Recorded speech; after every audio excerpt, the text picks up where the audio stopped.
Assalamualaikum warahmatullahi wabarakatuh. Salam sejahtera untuk kita semua. Apa kabar Sobat Pelatihan? Perkenalkan, saya Waryadi, Widyaswara Pusdiklat Teknis Pendidikan dan Keagamaan. Kali ini, saya akan menyampaikan materi perbaikan pembelajaran pada kelas PTK. Ada beberapa target pada pembelajaran kali ini. Setelah Sobat Pelatihan mengikuti materi ini, diharapkan nanti Sobat semua akan dapat membedakan, memahami peran guru sebagai pengajar dan pelaksana PTK, serta mampu melaksanakan perbaikan pembelajaran. Ketika Sobat Pelatihan sudah mampu mencapai target yang diinginkan, maka nanti Sobat Pelatihan itu diharapkan yang pertama adalah mampu membedakan guru sebagai pengajar dan sebagai peneliti. Yang kedua, mampu membangun kolaborasi dengan teman sejawat dalam melaksanakan penelitian tindakan kelas. Kemudian yang ketiga, melaksanakan perbaikan per daur atau siklus dalam pembelajaran PTK. Kemudian yang terakhir, yang keempat, melaksanakan refleksi. Sobat Pelatihan, peran guru sebenarnya telah melekat pada diri seorang guru. Yang pertama adalah sebagai pengajar dan sekaligus sebagai seorang peneliti. Peran guru sebagai pengajar yang pertama adalah merancang pembelajaran, kemudian melaksanakan pembelajaran, lalu yang ketiga melaksanakan evaluasi pembelajaran. Pelaksanaan evaluasi ini sebenarnya secara metodologi itu sama, mirip dengan melakukan penelitian. Oleh sebab itu, kompetensi guru yang harus melekat pada diri seorang guru adalah selain mengajar, maka juga mampu melakukan penelitian.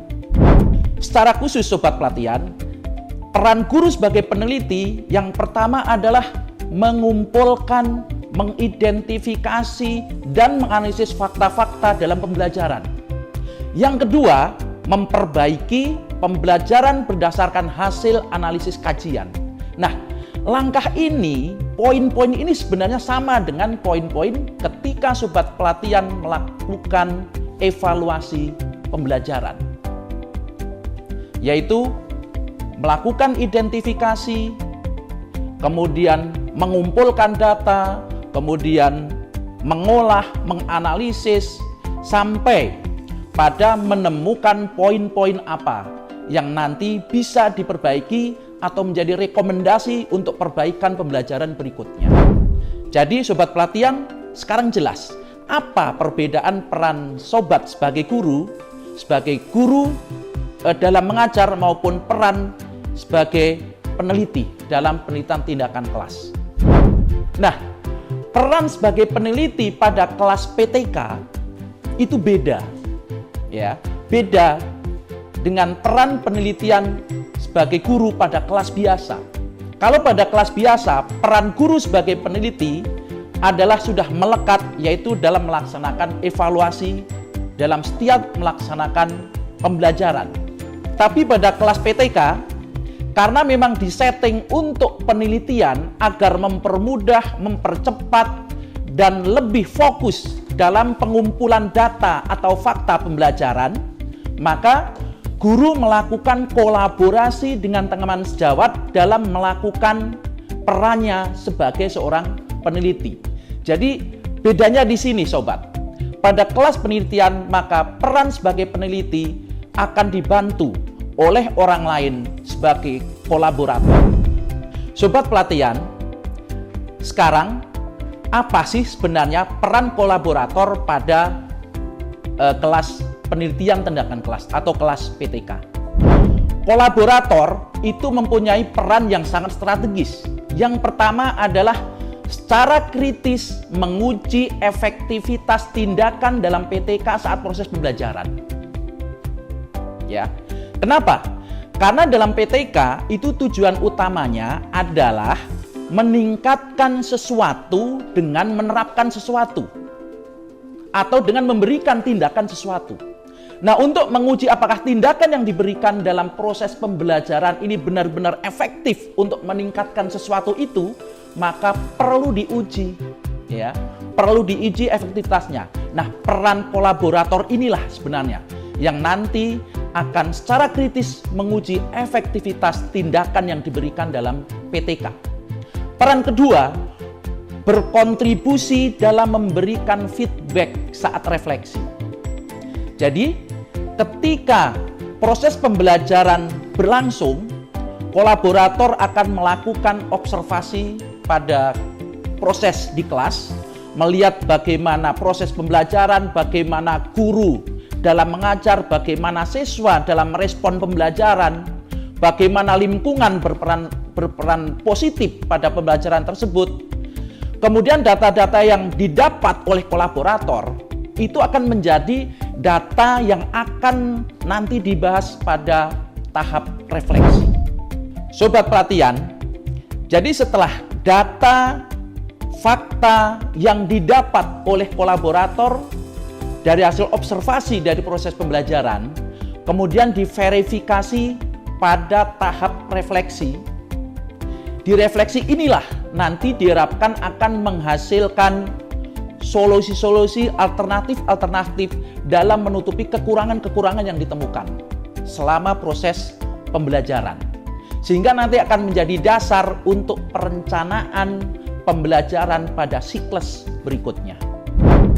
Nah, sobat pelatihan, sekarang kita akan fokus pada seperti apa sih perbaikan pembelajaran yang sebenarnya pada kelas PTK.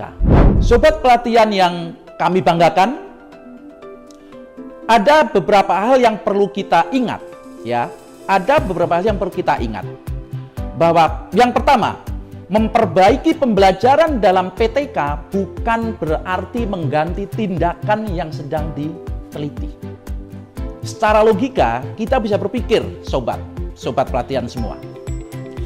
Ketika sebuah tindakan diterapkan dalam pembelajaran, kemudian setelah diobservasi ternyata kurang efektif, kemudian sobat semua berpikir untuk mengganti tindakan dengan tindakan yang lain, itu otomatis akan mengubah judul tema PTK. Kalau itu dilakukan terus-menerus, nggak akan pernah selesai. Ketika diterapkan A tidak berhasil, diterapkan B tidak berhasil, diterapkan C tidak berhasil, kapan selesai PTK? Ya. Jadi sekali lagi, yang pertama yang paling penting adalah memperbaiki pembelajaran dalam PTK bukan mengganti tindakan yang sedang diteliti. Yang kedua, perbaikan pembelajaran berbasis pada data hasil observasi yang sudah diverifikasi pada kegiatan refleksi. Ingat bahwa setiap proses pembelajaran tentu tidak semuanya akan berjalan lancar sesuai yang kita inginkan, yang kita harapkan. Seorang pengajar sangat terbatas dalam melihat kekurangannya di mana, kelemahan pembelajarannya di mana. Disinilah peran seorang observer, seorang kolaborator dalam melihat proses pembelajaran kita itu akan lebih teliti, lebih fokus, sehingga lebih banyak fakta-fakta yang terungkap dalam pembelajaran. Lalu yang ketiga, sobat pelatihan semua, perbaikan pembelajaran harus memperhatikan masukan dari kolaborator. Disinilah peran kolaborator. Kenapa kolaborator bisa berasal dari kepala sekolah atau kepala madrasah, guru senior, bisa juga berasal dari dosen atau ahli-ahli lainnya. Karena di sini diharapkan kolaborator bisa atau mampu memberi masukan terhadap perbaikan pembelajaran pada siklus-siklus berikutnya.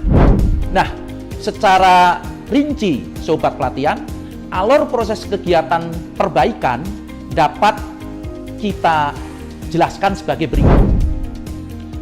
Yang pertama tentunya mulai dari rencana siklus. Rencana siklus ini termuat dalam RPP atau rencana pelaksanaan pembelajaran yang sobat pelatihan semua buat. Setelah rencana siklus disusun, kemudian dipraktekkan dalam proses pembelajaran. Pada proses pembelajaran inilah seorang kolaborator atau observer akan mendampingi kita, mendampingi sobat pelatihan untuk melakukan perannya. Mengamati kondisi-kondisi, mengamati kejadian-kejadian di dalam kelas. Baik kejadian itu positif maupun negatif. Kemudian, sobat pelatihan, apapun data, pernyataan, atau fakta yang didapat oleh observer kemudian akan dibawa ke dalam sesi refleksi. Di refleksi inilah akan diverifikasi, ya. Diverifikasi apakah benar temuan-temuan ini dikonfirmasi kepada sobat pelatihan sebagai seorang guru yang mengajar. Jadi ada verifikasi di situ. Setelah terjadi titik temu, maka diharapkan nanti akan melahirkan rekomendasi-rekomendasi perbaikan pada proses berikutnya, pada siklus berikutnya. Nah, sobat pelatihan, saya akan memberikan sebuah contoh secara konkret, ya. Secara konkret, misalkan ada contoh PTK dengan judul meningkatkan aktivitas dan kemampuan berpikir kritis siswa melalui penerapan model pembelajaran discovery learning. Nah, ini saya hanya memberikan sebelah contoh saja ya. Coba, dalam judul tadi, sobat pelatihan semua bisa melihat bahwa apa yang ingin ditingkatkan, yang pertama adalah aktivitas. Yang kedua adalah kemampuan berpikir kritis. Kemudian tindakan apa yang diberikan?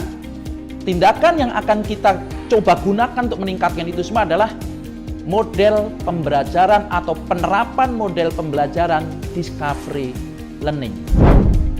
Nah, sobat pelatihan tentunya sudah tahu bahwa model pembelajaran discovery learning itu sebuah model yang sintak-sintaknya itu kurang lebih di dalamnya itu mengandung proses pengumpulan data, penyajian data maupun pengolahan data di dalamnya. Ya. Nah, ini sebagai contoh sobat pelatihan semua, misalkan dari hasil observasi kolaborator, dari hasil observasi kolaborator didapatkan satu fakta bahwa pada proses pembelajaran yang menerapkan model pembelajaran discovery learning tadi, ya, teramati bahwa pada proses pengumpulan data maupun pengolahan data itu siswa dalam kelompoknya itu terlihat bingung, kurang terarah, bingung mau melakukan apa, ya. Jadi pada proses pengumpulan dan pengolahan data itu tidak terjadi secara lancar. Bahkan terkesan mereka bingung, siswa terkesan bingung. Itu akan menjadi catatan seorang kolaborator, seorang observer, dicatat. Bahkan di instrumen yang sudah disediakan, pada contoh yang saya tampilkan, itu mempunyai skor yang sangat rendah.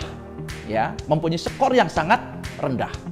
Nah, fakta ini akan dibawa ke refleksi. Nah, sebagai contoh, ketika fakta ini dibawa ke refleksi, pada refleksi akan dikonfirmasi kepada sang pengajar atau sang guru. Nah, dari konfirmasi refleksi didapatkan fakta. Ternyata, ini sebagai contoh saja, misalkan kenapa ini terjadi pada proses pengumpulan maupun pengolahan data ini kurang lancar, bahkan siswa terlihat cenderung bingung, ternyata fakta menunjukkan dari guru pelaku pembelajaran itu bilang atau menyampaikan bahwa memang baru pertama kali kelas itu, contoh sekali lagi, baru pertama kali kelas itu menerapkan pembelajaran discovery learning. Sehingga secara otomatis siswa belum terbiasa dalam proses pengumpulan maupun pengolahan data. Nah, ini salah satu contoh yang ditemukan observer, ya. Diverifikasi ternyata itu penyebabnya.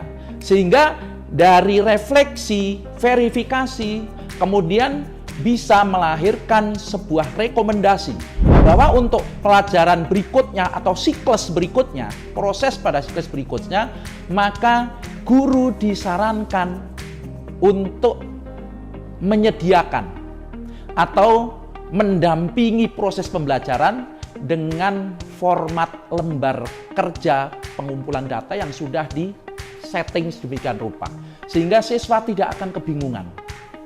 Ya. Jadi sekali lagi Bapak Ibu, ini akan mungkin terjadi ketika memang kelas itu baru pertama kali menerapkan sebuah model pembelajaran. Nah, diharapkan Bapak Ibu dengan rekomendasi tadi, tentunya bagaimana guru harus menyiapkan format lembar kerja dalam pengumpulan maupun pengolahan data yang nanti akan dibagikan ke siswa, itu akan menanggulangi atau akan meminimalisir dari proses negatif, proses kurang lancar tadi pada waktu pengumpulan data maupun pengolahan data. Sehingga pada proses berikutnya, pada siklus berikutnya, sintak dari discovery learning tidak akan terganggu pada proses pengumpulan dan pengolahan data.